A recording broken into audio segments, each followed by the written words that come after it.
Sa mga nakaraang talakayan, napag-usapan natin ang magandang balita na ang ating Panginoon ay nagbalik na. Siya ay nagkatawang taong muli sa ikalawang pagkakataon. At ngayon ay ginagawa ang kanyang gawain na pagdadalisay sa mga taong tumatanggap sa kanya. Inilalantad ngayon ng Diyos ang kanyang mga salita upang patnubayan tayo sa buong katotohanan. Sa mga oras na ito ay aalamin natin ang misteryo tungkol sa gawain ng Diyos. Sa katunayan, mayroong tatlong yugto ng gawain ng Diyos. Ito ang kapanahunan ng kautusan, kapanahunan ng biyaya, at kapanahunan ng kaharian. Basahin natin ang sinasabi ng makapangyarihang Diyos upang maunawaan natin ang tungkol rito. Sabi ng makapangyarihang Diyos, ang tatlong yugtong ito ay mga kinakailangan ng Diyos sa tao, isa-isang hakbang sa kabuuan ng kanyang pamamahala. Ang bawat yugto ng gawain ng Diyos ay mas lumalalim kaysa sa huli. At sa bawat yugto, ang mga kinakailangan sa tao ay mas tumindi kaysa sa huli. At sa paraang ito, ang buong pamamahala ng Diyos ay unti-unting nabubuo. Talagang dahil sa mga kinakailangan sa tao ay lalo pang mas mataas, kung kaya ang disposisyon ng tao ay mas lalong lumalapit sa pamantayang kinakailangan ng Diyos. At saka pa lamang magsisimula na unti-unting makaalis ang buong sangkatauhan sa impluwensya ni Satanas hanggang kapag ganap nang natapos ang gawain ng Diyos, ang buong sangkatauhan ay nailigtas mula sa impluwensya ni Satanas. Amen. Mga kapatid, mula sa salita ng Diyos, ang gawain niya ay pahakbang-hakbang at depende sa pangailangan ng sangkatauhan. Kaya mga kapatid, mas alamin pa natin ang mas detalyado paliwanag tungkol dito. Ito ang proseso ng planong pamamahala ng Diyos. Sa katunayan mga kapatid, simula ng likhain ng Diyos ang mundo at ang mga tao, tuksuhin ng masamang si Satanas ang ating mga ninuno. Nagsimula ng gawin ng Diyos ang kanyang pagliligtas sa sangkatauhan. Ito ay binubuo ng tatlong yugto ng kanyang gawain. At ito ang 6,000 taong pamamahala ng Diyos. Ang kapanahunan ng kautusan, ang kapanahunan ng biyaya, at ang kapanahunan ng kaharian. At ngayon ay isa-isahin natin ang mga kapanahunang ito. Sa kapanahunan ng kautusan, bago simulan ng Diyos ang kanyang gawain, siya ay sa katunayan ay bago isagawa ng Diyos ang kanyang gawain sa kapanahon ng kautusan, walang kamuwang-muwang po ang mga tao. Hindi nila alam kung paano sambahin ng Diyos at kung paano ba mamuhay sa lupa. Kaya palagi sila nagkakasala at lumalabag sa Diyos kasi hindi nila alam kung ano ang kasalanan. Kaya para matulungan ng tao na ilayo ang kanilang sarili sa kasalanan at mamuhay po ng wasto. So sinimulan ng Diyos ang kanyang gawain sa pamamagitan ng pagbibigay ng kautusan. At ang kautusan na ito, sabi nga sa Roma 3 verse 30, ay ang gawain ng kautusan ay ipamukha sa tao na siya nagkakasala. Ito'y para ipabatid sa tao ang kanyang kasalanan, para ipaalam sa tao kung ano ang kanyang kasalanan. Sa kapanahonang ito, bawat lumalabag sa kautusan ng Diyos ay kailangang maghandog ng malinis na panganay na hayop para hindi sila maparusahan ng batas. Ang mga lumalabag sa kautusan at hindi nakapag-alay ay paparusahan, gaya nga na sinabi sa Roma 6 verse 23, sapagkat kamatayan ang kabayaran ng kasalanan. Maaari silang matupok gamit ang apoy, pagbabatuhin hanggang sa mamatay or ihagis sa balong malalim. Dito po mga kapatid, makikita natin, ipinahayag dito ang disposisyon ng Diyos na kung saan ay hindi nalalabag. Naramdaman din ng mga tao ang awa at pagpapala ng Diyos. Kaya nga, takot lahat sa Diyos ang mga tao at sumusunod sa kanyang batas. At taglay nila ang proteksyon ng Diyos at namumuhay sila ng wasto sa lupa. Sa bandang huli ng panahunan ng kautusan, ang buong sangkatauhan ay lubos na pong natiwali ni Satanas. Kaya mas lalo silang nagkasala at hindi na mapigilan ang kanilang sarili na magkasala. So wala nang sakripisyo na maaari pang tumubos sa kanilang kasalanan. Kaya nga nahaharap sa kamatayan ang sangkatauhan. Kaya nanawagan sila sa Diyos. Kaya nga mga kapatid, dito sinimulan ng Diyos na gawin ang ikalawang yugto ng kanyang gawain. Personal na naging tao ang Diyos bilang ang Panginoong Hesus at isinagawa ang gawain ng pagtubos at sinimulan ang kapanahunan ng biyaya at nagwakas sa kapanahunan ng kautusan. Sabi nga sa Mateo 26 verse 28, sapagkat ito ang aking dugo, pinagtibay nito ang tipan ng Diyos, ang aking dugo ay mabubuhos para sa kapatawaran ng kasalanan ng marami. Sa kapanahunan ng biyaya, pinatawad tayo ng ating Panginoon sa ating kasalanan, tinubos tayo sa ating kasalanan. Ito'y ginawa niya sa pamamagitan ng pagpapapako sa krus. Upang maunawaan ito, basahin natin ang mga salita ng makapangyarihang Diyos.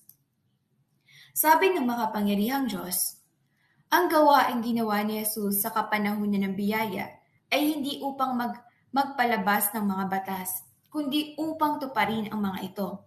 Sa gayong paraan ay pinasimulan ang kapanahunan ng biyaya at winakasan ang kapanahunan ng kautusan na tumagal ng 2,000 taon.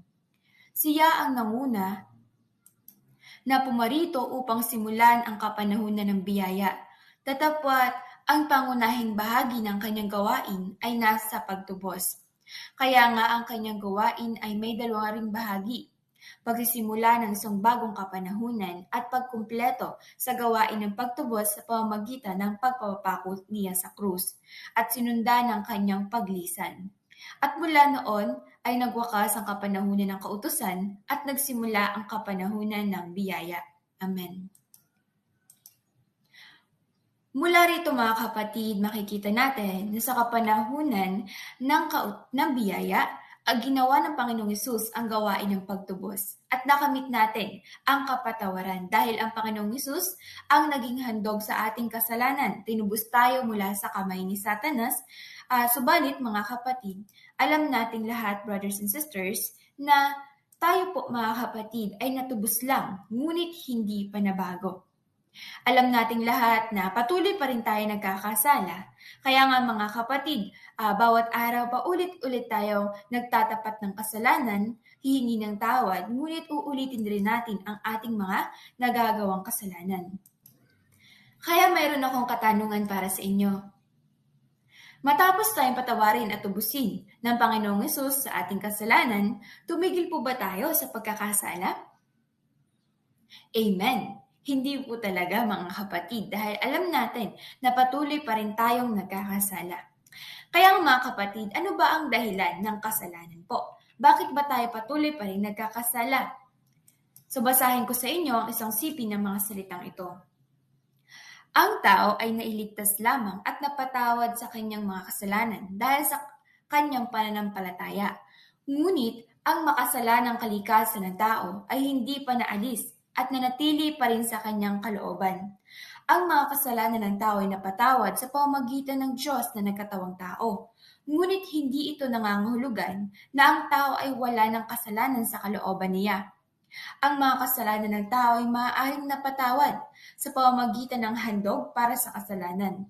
Ngunit walang paraan ng tao para lutasin ang suliranin kung paano siya hindi na muling magkakasala at kung paano ang kanyang makasalanang kalikasan ay ganap na maiwaksi at mababago.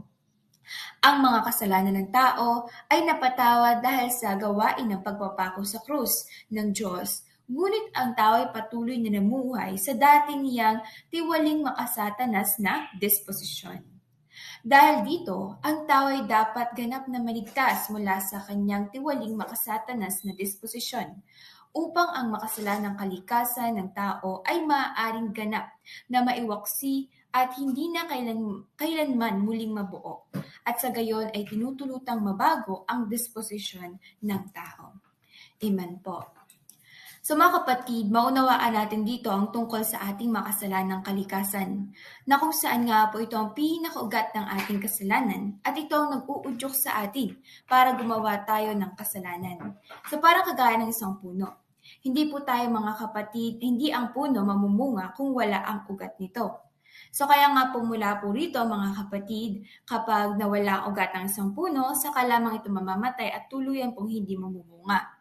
So ganoon din po ang ating pagkakasala. Kung mawawala ang ating makasalanang kalikasan, hindi na po tayo magkakasala pa.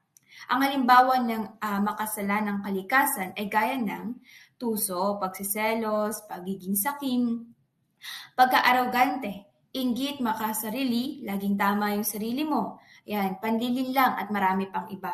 So mga ito ay nagbubunga ng pakikipag-away, pagsisinungaling, pagpatay, panggagahasa, at pagnanakaw, pakikiapid. Nagbubunga ang mga ugat na ito ng mga panlabas na mga kasalanan. Kaya mga kapatid, mula sa katotohanan ito, na ang tao ay patuloy pa rin nagkakasala. So sa palagay niyo po ba mga kapatid, talaga bang madadala tayo sa kaharian ng Diyos kahit na hindi pa rin natin maiwasang magkasala? Pwede ba tayo makapasok sa kaharian ng Diyos kahit tayo patuloy pa rin nagkakasala? Sa katunayan ay talagang hindi po mga kapatid. Dahil malinaw na sinabi, mga kapatid, sa Levitico 11 verse 45, ang bilin ng ating Diyos ay, kayo ngay magpakabanal sapagkat ako'y banal. Sinabi rin sa kasulatan na kung saan, at ang pagpapakabanal na kung wala ito'y sino may di makakakita sa Panginoon. Dahil meron pa rin tayong makasalanang kalikasan, kaya hindi pa rin po talaga tayo makakapasok sa kaharian ng Diyos dahil ang kwalifikasyon ng Diyos ay kabanalan, mga kapatid. Preacher, di ba tayo napatawad na ng ating Panginoong Hesus? Bakit hindi pa rin tayo pwedeng makapasok sa kaharian ng Diyos? Basahin natin ang mga salita ng makapangyarihang Diyos para maunawaan ang tungkol dito. Sabi ng makapangyarihang Diyos, bagamat maraming ginawang gawain si Jesus sa tao, kinumpleto lamang niya ang pagtubos sa buong sangkatauhan at naging handog dahil sa kasalanan ng tao. Hindi niya inalis ang lahat ng tiwaling disposisyon ng tao. Ang lubos na pagliligtas sa tao mula sa impluwensya ni Satanas ay hindi lamang kinailangan ni Jesus na maging handog dahil sa kasalanan at pasanin ang mga kasalanan ng tao, kundi kinailangan din ng Diyos na gumawa ng mas malaki pang gawain upang ganap na alisin sa tao ang kanyang makasatanas na tiwaling disposisyon. Kaya nga, ngayong napatawad na ang tao sa kanyang mga kasalanan, nagbalik na ang Diyos sa katawang tao upang akayin ang tao tungo sa bagong kapanahunan at sinimulan ang gawain ng pagkastigo at paghatol. Ang gawain ito ay naghatid sa tao ng isang mas mataas na dako. Lahat ng nagpapasakop sa kanyang kapamahalaan ay magtatamasa ng mas mataas na katotohanan at tatanggap ng mas malalaking pagpapala. Tunay silang mabubuhay sa liwanag at matatamo nila ang katotohanan, ang daan at ang buhay. Amen. Mula sa mga salita ng makapangyarihang Diyos, ngayon nagbalik na ang ating Panginoon at siya ay nagbukas ng bagong kapanahunan. At ito nga ang kapanahunan ng kaharian. Ngayong mga kasalukuyang kapanahunan, nabubuhay tayo sa kapanahunan ng kaharian na kung saan ay ginagawa ng Diyos ang gawain ng paghatol gamit ang kanyang mga salita. Mga kapatid, balik-tanawan natin ng kaunti ito. Sa kapanahunan ng kautusan, ito ay nakatala sa Lumang Tipan.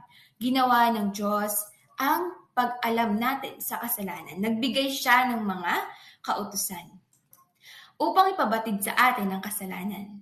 At sa Bagong Tipan, sa kapanahunan ng biyaya, ginawa ng Diyos ang gawain ng pagtubos